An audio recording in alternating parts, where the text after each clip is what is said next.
Caregiving can sometimes feel like an impossible struggle. Caregivers may be torn between taking care of loved ones and trying to maintain balance in life. The good news is that it doesn't have to be that way. The Caring Generation with host Pamela D Wilson is here to focus on the conversation of caring. You're not alone. In fact, you're in exactly the right place to share stories and learn tips and resources to help you and your loved ones. So now, please welcome the host of The Caring Generation, Pamela D Wilson.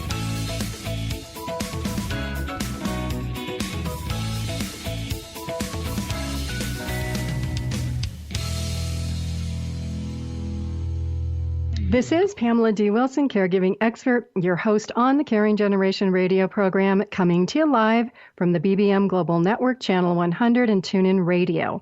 The Caring Generation focuses on conversations about health, well-being, caring for ourselves and loved ones, all tied together with humor and laughter that are essential to being a caregiver.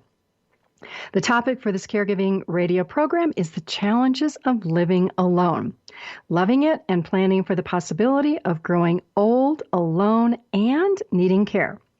According to the U.S. Census and Pew Research, about 27% of American households age 60 and older are single-person households. The same statistic, about 28%, holds for persons over age 65 who live alone. About 46% of U.S. households are shared by couples or two people. The numbers between single and couple two-person households shifted because of the coronavirus. You might be surprised to learn that 3 million adults, age 18 to 34, moved back into the homes of parents or grandparents as a result of job losses, roommates being unaffordable to pay for rent, having too much debt. Just as these parents, single parents or grandparents, were starting to enjoy their newfound freedom, their lives were changed overnight by their children who are young adults needing help because of situations related to COVID. Routines were readjusted. On the other hand, singles who were living alone probably felt and continue to feel more isolated because of COVID. Who are these single dwellers and how do they manage? How many of you think about growing old alone? Is being old and alone a worrisome thought? During this program, we'll talk about tips for living alone, how to plan for the possibility of living alone, and needing someone to care for you in old age. To start this conversation, let's talk about the patient experience.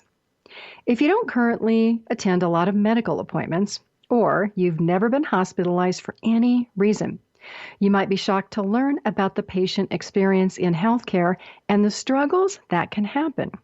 If you are a caregiver, you might be watching your elderly parents struggle to get good care from the healthcare system that doesn't always treat older people with dignity. Our special guest for the health and wellness segment of this caregiver radio program is Dr. Elena Portacolone, an associate professor of sociology in the Institute for Health and Aging at the University of California, San Francisco, and a Pepper Center scholar at the Division of Geriatric Medicine at UCSF. Dr. Portacolone is also an alumni of the Butler Williams program at the National Institute on Aging and National Institute of Minority Health and Health Disparities. She completed her undergraduate degree at the University of Turin, Italy. Her interests include preventable health differences, living arrangements, cognitive impairment, aging in place, and artificial intelligence applied to dementia research. She will share research about social isolation for older adults living alone, including the risk for elders diagnosed with memory loss. No matter our age, the likelihood of living alone at some point in life, especially if we are a woman, is greater than for men. Like discussions about health that usually don't happen until a loved one, or we, have health issues, we don't often talk about our plan or even really think about growing old and alone. Planning for being old and alone is really so important. Why, you might wonder. In part, it's statistics. In 2012, there were about 6 million households of persons aged 85 and older. 18 years later, in 2030, can you guess what happens? The number increases to almost 9 million. And in 2050, doubles to 18 million for people age 85 and older living alone. If you are 55 or older today, you're part of these 30-year projections. In addition to talking about the pluses and minuses of living alone, like never having to close the bathroom door, seriously, who's going to see you? Other joys might be binge watching TV shows or sports programs. What about eating a big piece of cake and ice cream, or maybe drinking some wine by yourself? That might be a heavenly experience. Let's talk about the challenges of living alone, specific to planning for aging and needing care. Statistics confirm that more women than men will be living alone in their later years. This is not a surprise. In most cases, men, especially spouses, pass away before women, mainly because of health issues. Part of growing old, though, is also making choices. Choices not to marry. Or sometimes we have the unexpected experience of divorce or widowhood, losing a spouse or a partner. Women, more than men, should realize the importance of planning for what we, people who work in the healthcare industry, call long-term care. If you are a caregiver, you're likely caring for a spouse or a parent who might be old and alone. The length of time, the type of care needed, and where care is provided all relate to the idea of long-term care. Parents and spouses may not consider or plan for growing old alone. If you have children, how many of you expect that one of your children will be your caregiver? Or did you ever imagine being the caregiver for an adult child? How many of you already know which child you'd like to be your caregiver? Even though you may not have talked about caregiving with this child, you might be thinking about what happens if you end up living alone. This thinking is right on track. Growing old alone without a plan for who will care for you and money to pay for care is one of the challenges of living alone. Let's say you live alone. Who do you call when something unexpected happens? People who are living alone learn early about having a backup plan for unexpected parts of life. What are the success tips for living alone, whether you're 25 or 75? What happens when you are growing old and alone and become a patient in the healthcare system? What plans do you have for this today? It's never too early to consider the possibility that many of us at some time will be living alone and growing old alone. In these days of COVID, when life has been turned upside down and topsy-turvy, a lot of people feel that they can't plan because of all the uncertainty. It's true, planning is more of a challenge because of COVID, but not planning and not focusing on activities, on things that we can control, will postpone or delay our return to a new normal, whatever that might be. I really don't think anybody knows. The number one tip for successfully living alone is to strengthen relationships. Relationships with friends and family, and to make new friendships, like we talked about on the program last week. More on enhancing relationships and tips for living alone in the second half of this program. We are off to a break. Practical tips for caregivers and aging adults are in my Caring for Aging Parents Caregiving blog on my website at PamelaDWilson.com. Up next, Dr. Elena Portacolone joins us to share research about social isolation for older adults living alone, including risks for the elderly diagnosed with memory loss. This is Pamela D. Wilson on the Caring Generation, live on the BBM Global Network, Channel 100 and TuneIn Radio. Stay with me. We'll be right back.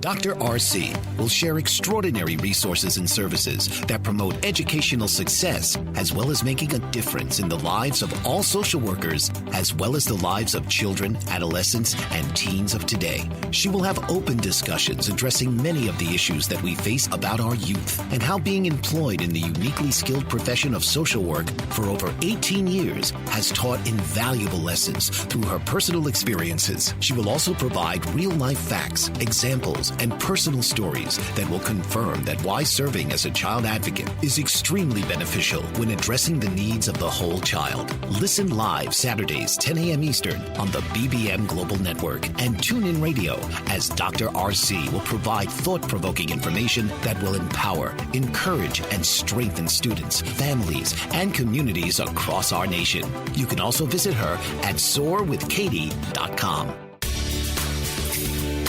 Do you want to remove unconscious beliefs, programs, and energy quickly? Are you looking to actively receive messages, activations, initiations, and gifts from your higher self? If so, tune in to A Call to Heal, a show that begins with a channeled, guided meditation for expansion and upliftment. Listen to Carolee and Julia deliver intuitive messages and energies. These powerful readings affect the energy bodies of all who listen. A Call to Heal radically helps those who listen to integrate their shadow and consciously expand their light body. Don't miss your opportunity to call in and facilitate a healing for yourself and the world. Listen to A Call to Heal, Monday nights on the BBM Global Network. Be the change you wish to see and make your call to heal.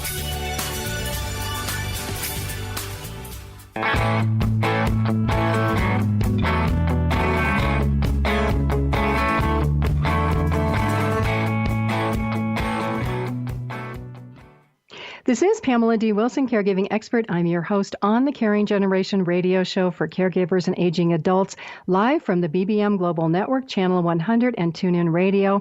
Joining us is Dr. Elena Portacolone. Dr. Portacolone, welcome to the show. Thank you. Thank you. So let's start with the first question. Why are older adults who live alone more likely than younger people to experience social isolation? Well, first of all, we have to understand what is social isolation. So social isolation is having limited, meaningful relationships with human beings.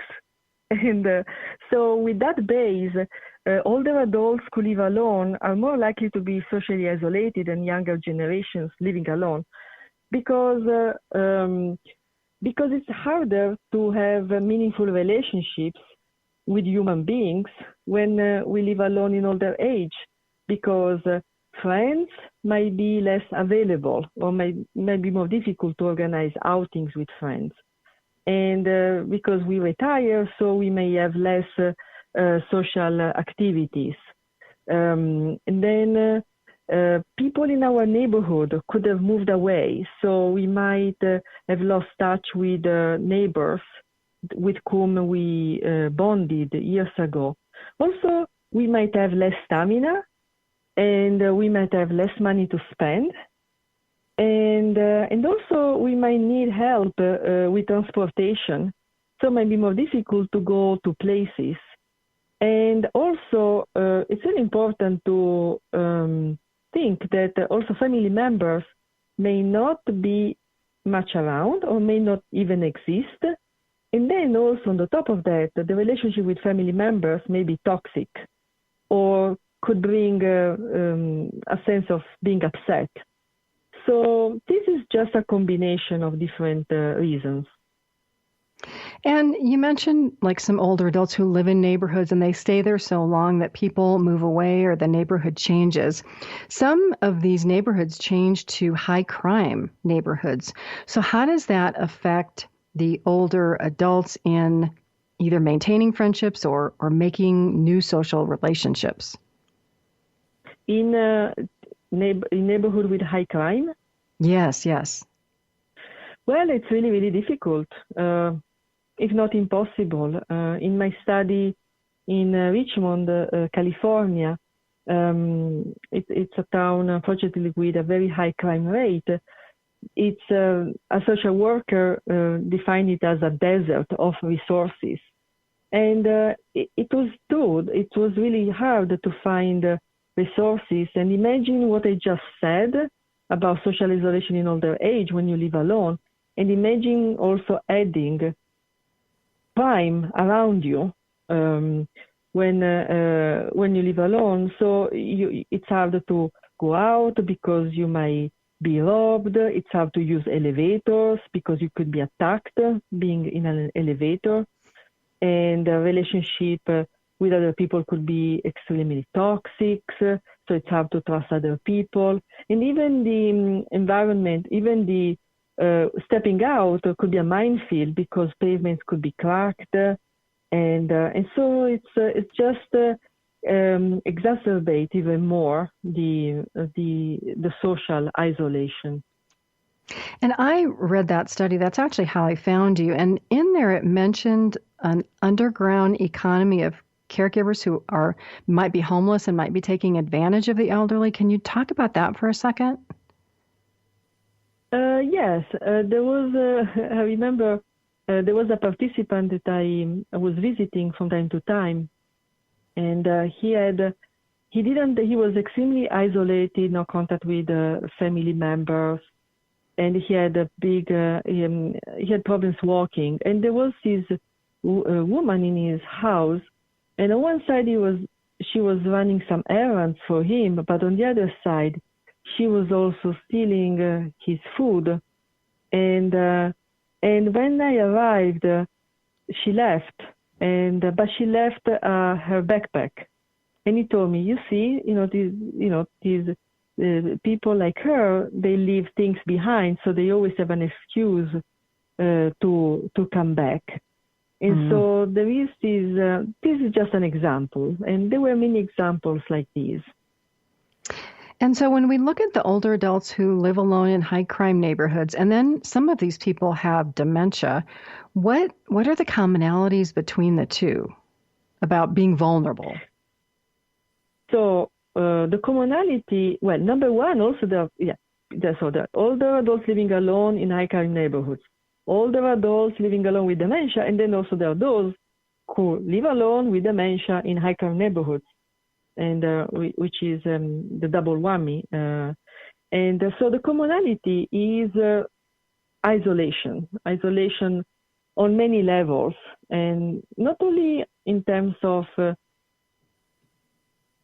meaningful relationship, but also in terms of services. So it's very hard when we live alone with dementia, as well as when we live alone in high crime neighborhoods, to receive really good services that we can trust and we are nourished from them. So I think that's the commonality. And do you think service providers are afraid to go into these high crime neighborhoods? Is that a concern also? Very much so. Very much so. Very much so.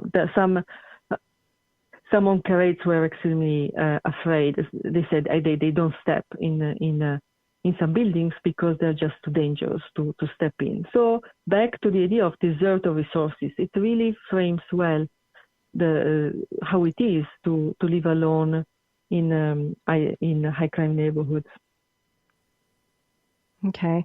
We are going to continue our conversation with Dr. Elena Portacolone after this break. But Dr. Portacolone, I want to give you a thought. So after the break, I want to come back and talk about older adults who are living alone, who might be afraid even to go out to seek medical care, and then they have diagnoses that happen. And I want to talk about that and what happens with all of that. Listeners, the podcast of this radio show for caregivers and all of the Caring Generation podcasts are on my website at PamelaDWilson.com on the Caring Generation page. Tonight's podcast will be available in about a week for people who weren't able to join us live tonight. You can go to my website, click on the Media tab, and scroll down to find the Caring Generation Radio Show tab. This is Pamela D. Wilson on the Caring Generation live on the BBM Global Network, Channel 100, and TuneIn Radio. Stay with me. We'll be right back.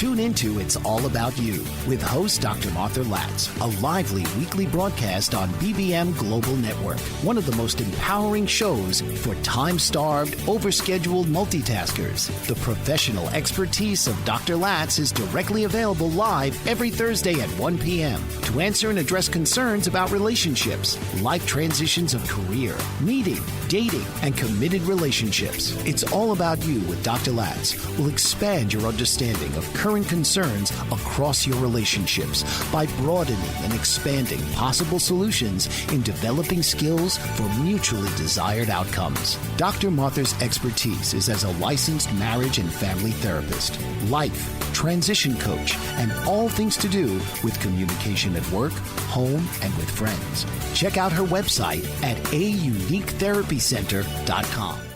What if there were a super tiny device that could diagnose the brain and is smaller than a single human hair? What if you could see inside the brain to help an epilepsy patient during surgery or to help the fight against Parkinson's disease? Dr. Patricia Broderick is proud to announce the Broderick Probe, a biomedical and electronic breakthrough. Imagine a probe to help with the understanding and potential cure of brain-related diseases. To learn more, listen live to the Easy Sense Radio Show with host Dr. Broderick, Wednesdays 7 p.m. Eastern on the Bold Brave Media Network and TuneIn Radio. And to help support the Broderick Foundation, please go to EasySense.com and learn how, with your help, we can fight these horrific brain disorders. That's EasySense.com to learn more and help support the Broderick Foundation.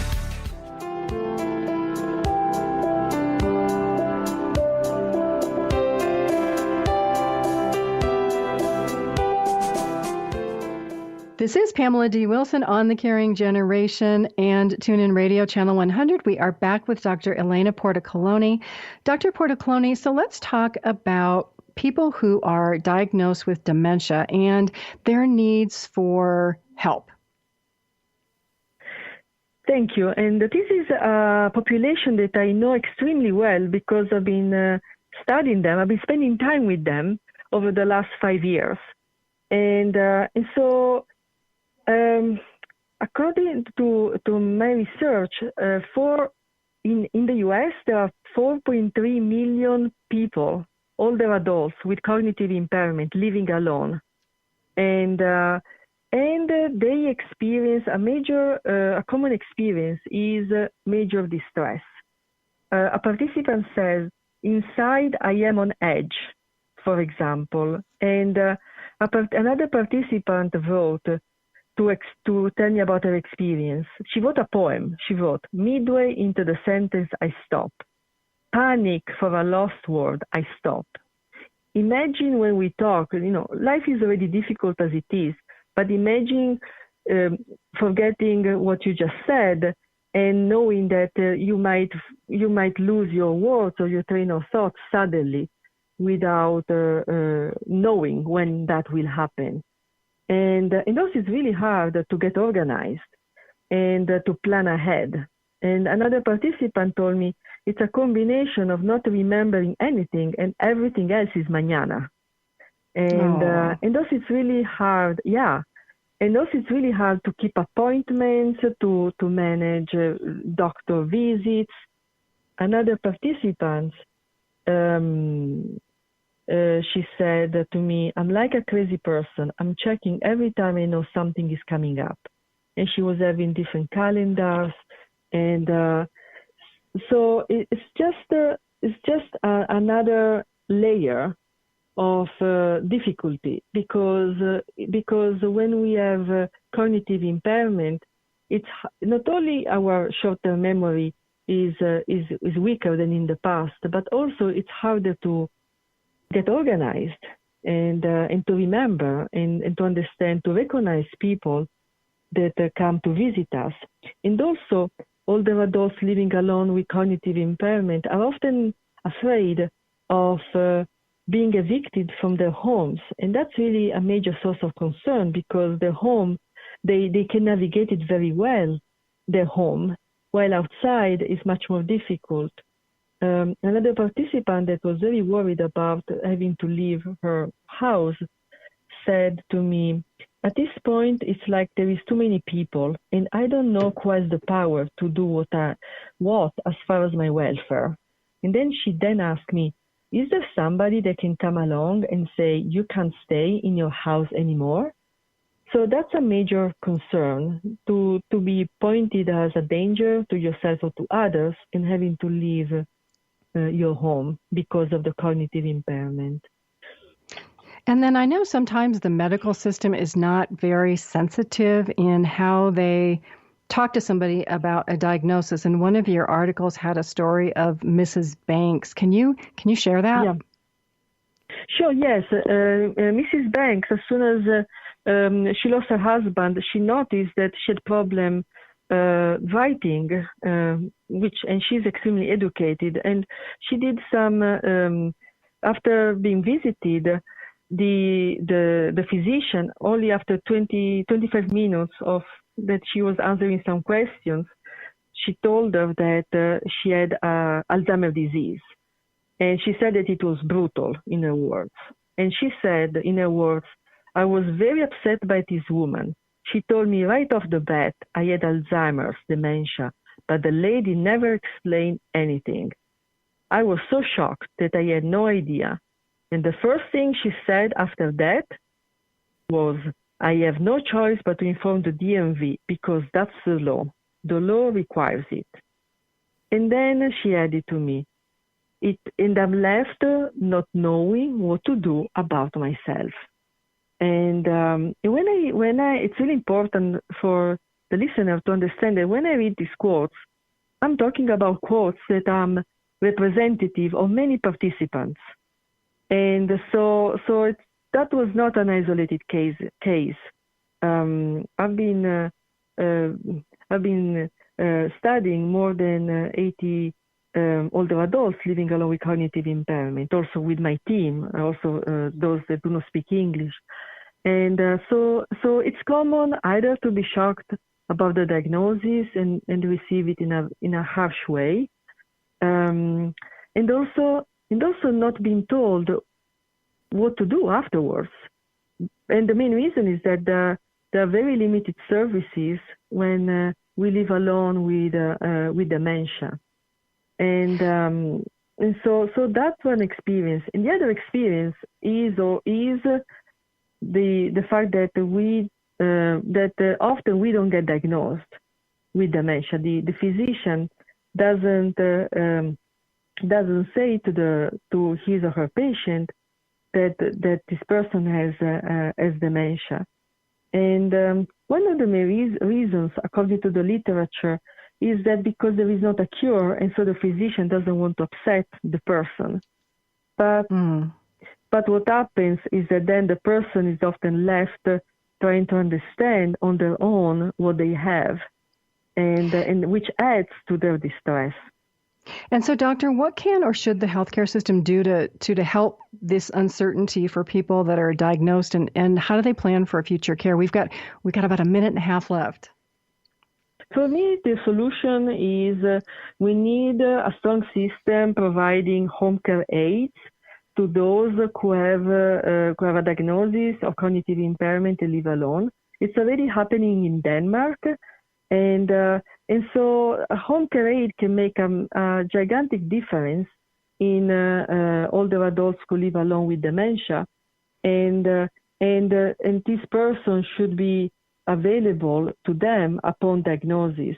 And already so now with COVID, I've been following up my participants during the COVID, and having a home care aid made a difference between night and day.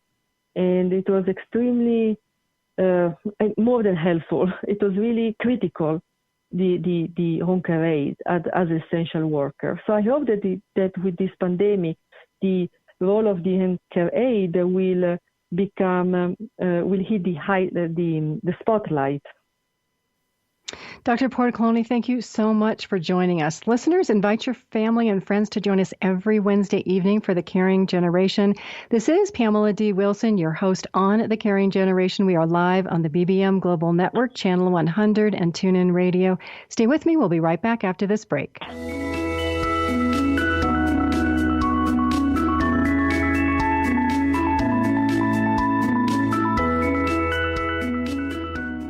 Have you ever wondered why some children recover from their symptoms of autism while others never seem to get any better?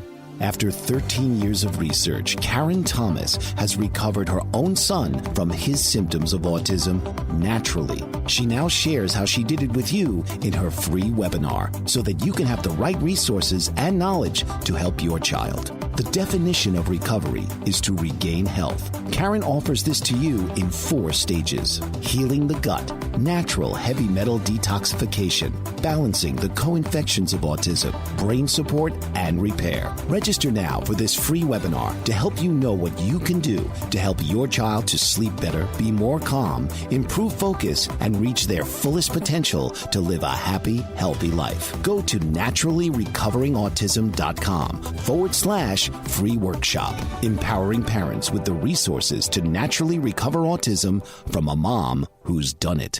Mike Zorek, a 3-time California state champion in Greco-Roman wrestling at 114 pounds.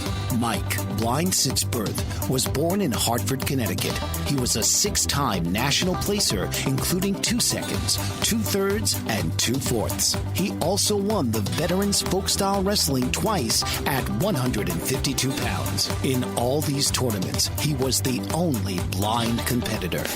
Nancy Zorek, a creative spirit whose talents have taken her to the stage and into galleries and exhibitions in several states. Her father, a commercial artist who shared his instruments with his daughter and helped her fine-tune her natural abilities, influenced her decision to follow in his footsteps. Ms. Zorek has enjoyed a fruitful career doing what she loves. Listen Saturday mornings at 12 Eastern for the Nancy and Mike Show for heartwarming stories and interesting talk on the BBM Global Network.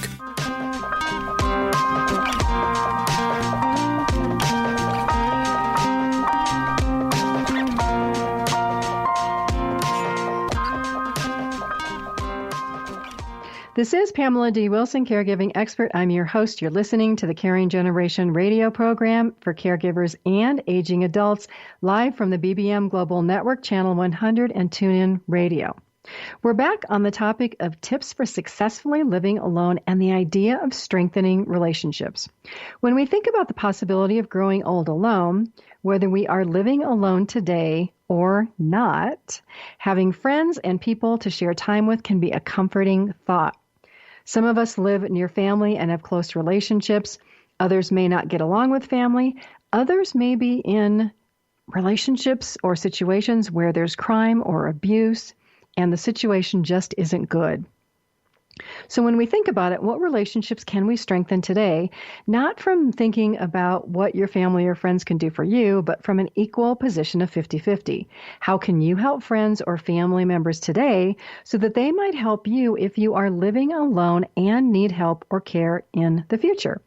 Start by talking about the realities of growing old alone in your families. It might be a subject nobody has even considered. If you're single, think about strengthening relationships with your friends. Begin talking about plans for being old and alone. What if you or a friend need help because of a health issue? What backup plans can you create today, because health issues can happen at any age, not just when we're old? If you're single and you don't have family nearby, or family that you trust, or really friends to come to the rescue, it's time to start building those relationships and making close friends so that everyone has a plan. Investigate social groups or opportunities to meet people with similar interests. Make a consistent effort to get out there. If the idea of making friends has you feeling nervous, listen to the Caring Generation podcast interview with Dr. Jeffrey Hall. It's called What Are Adult Daycare Programs and How to Make Friends at Any Age. Tip number 2 for successfully living alone is about community involvement.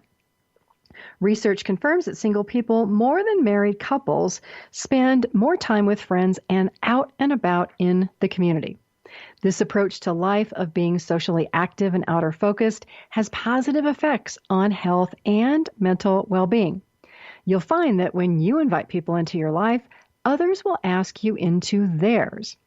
Everybody that you meet may not become a good friend, but if you're open, you might receive invitations that result in opportunities to meet new people who can become good friends with whom you can then reciprocate. The idea of reciprocity is a topic that we discussed earlier with Dr. Portacolone. Older adults sometimes become unable to reciprocate or help others when they have health issues because they have difficulty caring for themselves or fears. If they live in unsafe buildings, they may not want to go out in the hallways, take elevators to get out of the building. They're afraid to go grocery shopping. So think about this. Help others today so that when you need help or are living alone and you may not be able to reciprocate, you have built-in goodwill with others who are willing and physically able to help you. On this thought, look around at your neighbors today. Are any of them elderly? Might they need help and not be asking? When I was young, I lived in a house next to an older woman. Her name was Agnes. She was in her 80s. Her husband had passed away, and I mowed her lawn and shoveled her snow every time I did mine. It was only a little bit of extra effort, but not much. She appreciated the help because she couldn't do that for herself. In return, she baked me pies and made baked goods from rhubarb and apples that were growing in my yard. It was a great exchange. Tip number 3 for successfully living alone is to prioritize wellness. If a focus on health and wellness hasn't been part of your life, the idea of changing health habits may seem daunting. How will your life change for the better if you prioritize wellness? Or how will it change for the worse if you don't? If you are a caregiver for elderly parents, look at the daily living situation of your parents. Do they have health issues? How do and will these health issues continue to impact their lives and the amount of help they might need from you? Being a caregiver for elderly parents can serve as an eye-opener to help us as their children plan for health, care, and the financial costs of care. As you care for elderly parents, learn everything you can about their health. Attend medical appointments with them. Ask questions, learn to advocate, and navigate the healthcare system so that you can create a better plan for yourself. Investigate the costs of care to avoid surprises in retirement years about not having enough money to pay for care. This leads us to tip number 4 for successfully living alone and growing old alone. Financial independence for women. This is my soapbox, ladies. You can, but don't always depend on husbands or partners to provide for you or care for you. I know it sounds a little negative, but it's reality. It's self-protection. You hope for the best and plan to be independent if necessary. Women who take time out of the workforce to raise children or care for elderly parents lose substantial financial earnings that you can never regain. The topic of lost income for women is rarely discussed in marital situations. Women take care of children, then a husband or partner. All of the family money is spent on spousal care. What's left for you? Sometimes little or nothing. If you plan to be a woman who raises children and takes time out of the workforce, find a way that your husband or partner contributes financially to a retirement plan that you solely own or a long-term care insurance plan that you exclusively own. If you're a house husband, do the same. There are more women than men living alone at the end of life, including women living in nursing homes because there is no money to pay for their care. The number 5 tip for successfully living alone and growing old alone is financial planning for care. Many women tell me they don't have funds to save. My question is, where can you find $10 a week or another amount to invest? If you start early, these amounts grow over the years. Can you invest in a long-term care insurance plan? The younger you are when you buy the plan, the less expensive the premium, and you won't have to worry about health qualifying for that insurance, which can happen. Because if you already have health issues, you may not be able to qualify, or the cost for that plan is going to be expensive. You might not be able to afford it. I want you to hold on to that thought. We are going to continue to talk more about long-term care insurance after this break, including living alone, growing old alone, and making plans. Online caregiver support is available on my website, PamelaDWilson.com, and in my online caregiving course that's called Taking Care of Elderly Parents, Stay at Home, and Beyond. This is Pamela D. Wilson. You are with me on The Caring Generation, coming to you live from the BBM Global Network, Channel 100, and TuneIn Radio. Stay with me. We'll be right back.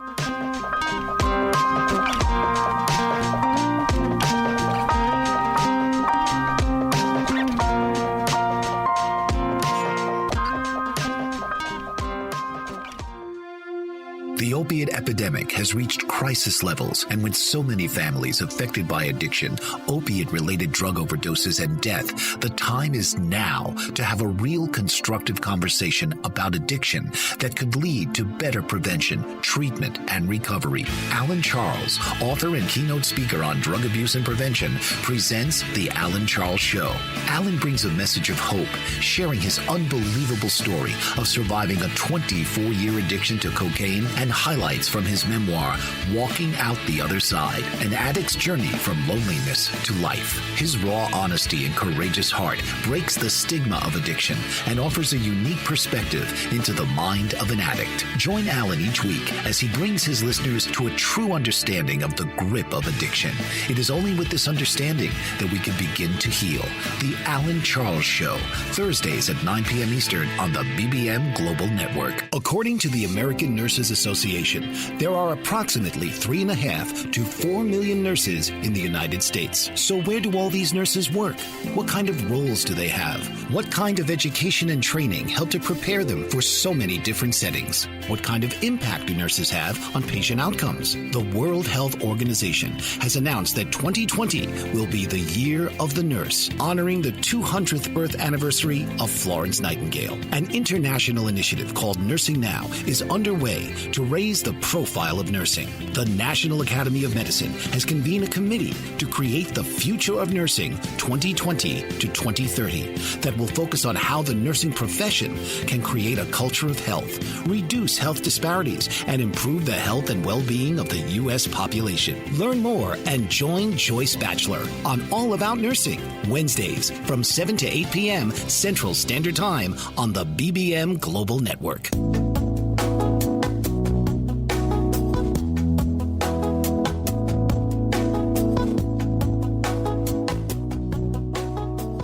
This is Pamela D. Wilson, caregiving expert, author, and speaker on The Caring Generation, live from the BBM Global Network, Channel 100, and TuneIn Radio.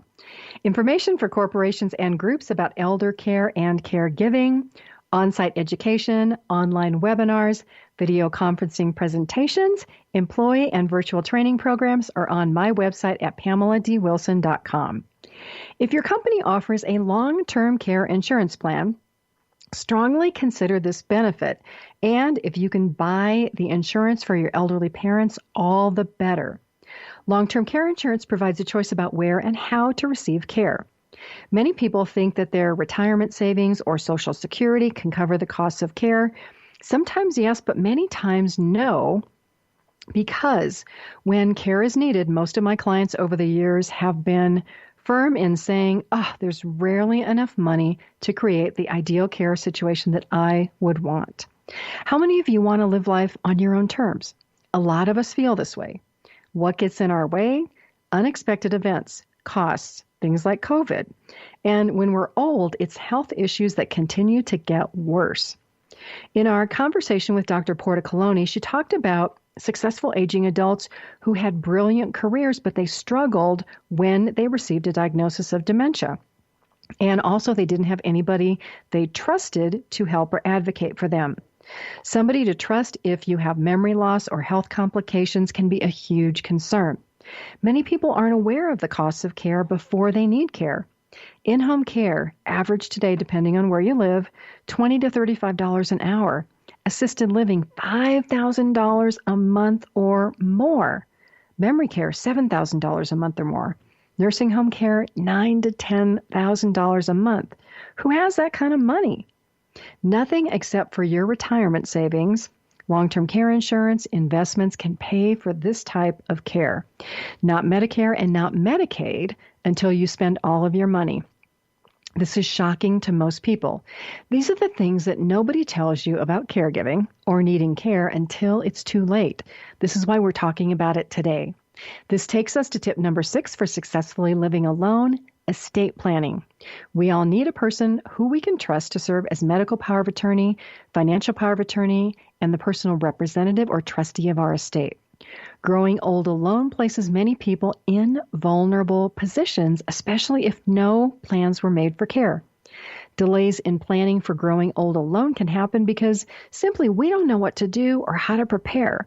People aren't showing up to tell us this kind of information, except here on this radio show. Some of these discussions, though, they begin in the workplace, when you're offered the opportunity to join a 401k or another type of a retirement plan. Participating in health insurance or long-term care insurance might be talked about at your workplace. Retirement plans, health insurance, and other plans in the workplace deserve serious thought. The earlier you begin participating, the longer time frame you have to build that little nest egg to create the retirement of your dreams. It's also good to find a financial planner that you can trust to advise you. Some people invest on their own and this works out. Many people try and they fail to accumulate substantial savings. Back on my female subject here, women tend to trust husbands to be the financial planner.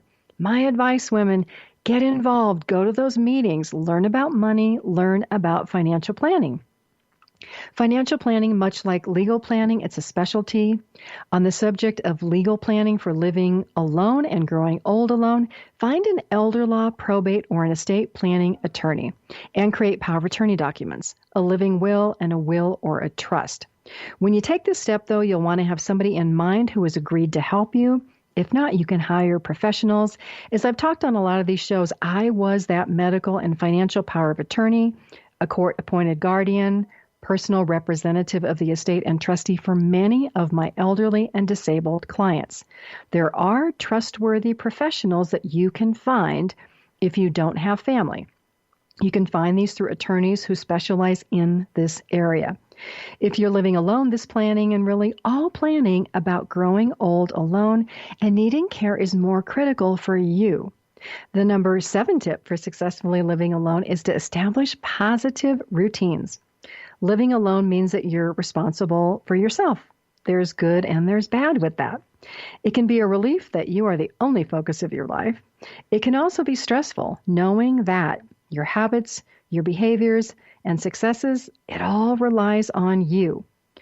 Interesting, though, women who live alone are often more educated and career-focused because they have to support themselves and sometimes children. Married women might be trying to juggle a career and raising children. Men, though, unless there are no women in the family, are less likely to become caregivers for aging parents, although husbands do become the primary caregivers for wives.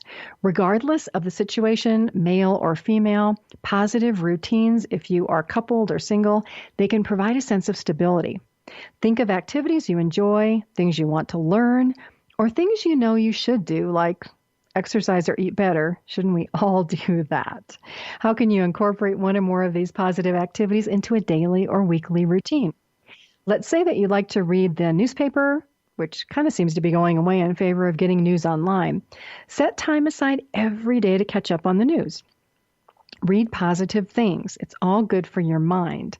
Another positive routine could be a weekly phone call or a get-together with a friend. The ability to share these common interests and participate in stimulating conversations, it's good for the mind. Call friends who live in town. Call your friends out of town. Just start picking up the phone. Think about whether there's something that you want to learn. The sky is the limit based on the time you have and your willingness to commit to learn. Living alone has the benefit of being able to control your schedule if nobody's relying on you for care like an elderly parent. The downside is it's easy to become demotivated without having a friend or another person to motivate us to keep us going if we can't motivate ourselves. We'll talk about the 8th tip for successfully living alone after this break.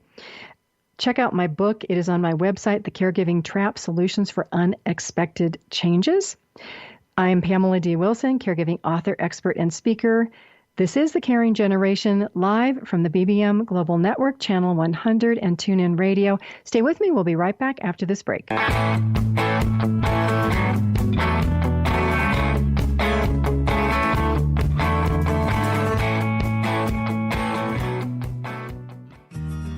Have you ever felt like no one is listening, or you're not getting the honest attention you deserve? Do you even know the kind of attention you want or need? You are not alone. Alice Aspen March is here to help. Thanks to Alice, through her epiphany and research over the word attention, there are solutions to the attention dilemma. Worldwide audiences have been enthralled and engaged for over 40 years with her visionary and pioneering observations. The kind of attention we get and give is vital to improving our lives and society. Alice and her weekly guests review game-changing insights for transforming and improving our understanding of attention, providing techniques for creating healthier and empowering behavior. Get a new perspective on a mainstream word. Tune into Why Our Attention Matters for fresh and thought-provoking conversations every Tuesday at 3 p.m. Eastern on boldbravemedia.com and the TuneIn Radio app. Author, radio show host, and coach John M. Hawkins reveals strategies to help gain perspective, build confidence, find clarity, achieve goals. John M. Hawkins' new book, Coached to Greatness, Unlock Your Full Potential with Limitless Growth, published by iUniverse. Hawkins reveals strategies to help readers accomplish more. He believes the book can coach them to greatness. Hawkins says that the best athletes get to the top of their sport with the help of coaches, mentors, and others.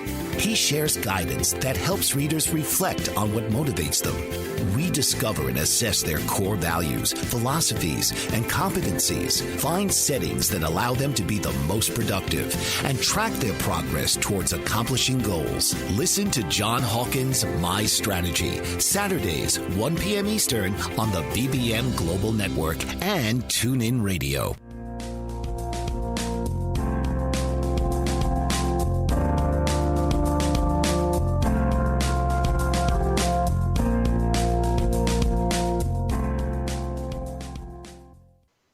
This is Pamela D. Wilson, Caregiving Expert. I'm your host. This is the Caring Generation radio program for caregivers and aging adults, live on the BBM Global Network, Channel 100, and TuneIn Radio.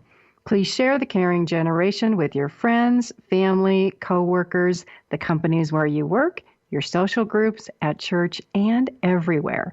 1 in 4 people you know are caregivers looking for hope, help, and support. That is here on the Caring Generation every Wednesday and on my website 24/7 at PamelaDWilson.com. Coming up next week on the Caring Generation, a topic by caregiver request. Caregiving ruined my life. Tips for taking back your life when negative thoughts about being a caregiver flood your mind. Special guest Bill Gardner joins us to talk about navigating through swampy, emotional, and negative life situations. The last tip, number 8, for successfully living alone and growing old alone. Enjoy life. Love yourself, and most of all, caregivers, engage in self-care. We never do that enough. We can be our own worst critic. We can be our own best cheerleader. Many people view themselves as different, and not always in a positive way. We have 2 sides to our personalities. That's that one part that encourages us, and the part that tells us not to try, that we will fail.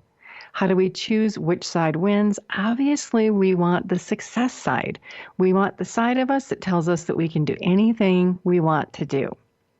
If we can look back and realize how early life experiences, maybe with our parents or in school or in the workplace, affect us today, we can choose the positive and encouraging side of our mind versus the negative side that we don't want to encourage. The idea of enjoying life and loving ourselves translates into all parts of our life, including our work and our caregiving lives. Question: does your company invest in any type of employee training and development programs?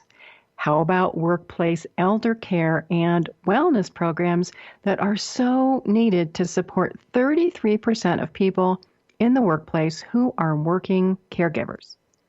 Insights into personal behavioral styles, the way that we work with others, and way to manage emotional intelligence can be gained through these employee and caregiving training programs. Wouldn't we all like to have more wins in our lives, including the success of living alone when older? There's no one right way in life. There are so many ways to be happy. It doesn't matter if you are single, if you are married, if you have situations where you are living with friends. I have so many clients in different situations, and most of them didn't look back. They made their choice and they were happy about where they live today. By becoming aware of the challenges of living alone and taking action early enough, we can create the life we want. Growing old doesn't have to be sad or depressing. Life is what we make it. You can start today to make your life the best it can be. Whether you live with a spouse, partner, children, whether you live alone, whether you are caregiving and visiting your parents' home, or whether you have taken that plunge and either moved in with your parents or moved your parents in with you. We want to recognize that one day, because of our life circumstances, though, we might all be living alone, and we want to make the best plans that we can for that by being thoughtful today about how we're going to do it. Because that living alone on your own terms means that you can focus more on what you enjoy and what you want from life. Caregivers, ask for the help, ask for the education that you need from your families and the workplace. Information is on my website at PamelaDWilson.com. You can also join my caregiving group on Facebook. It's called The Caregiving Trap. Have a fabulous week this week. Caregivers, God bless you all. Sleep well tonight. Have a fabulous day tomorrow and a great week until we are here together again. Tune in each week for The Caring Generation with host Pamela D. Wilson. Come join the conversation and see how Pamela can provide solutions and peace of mind for everyone. Here on Pamela D. Wilson's The Caring Generation.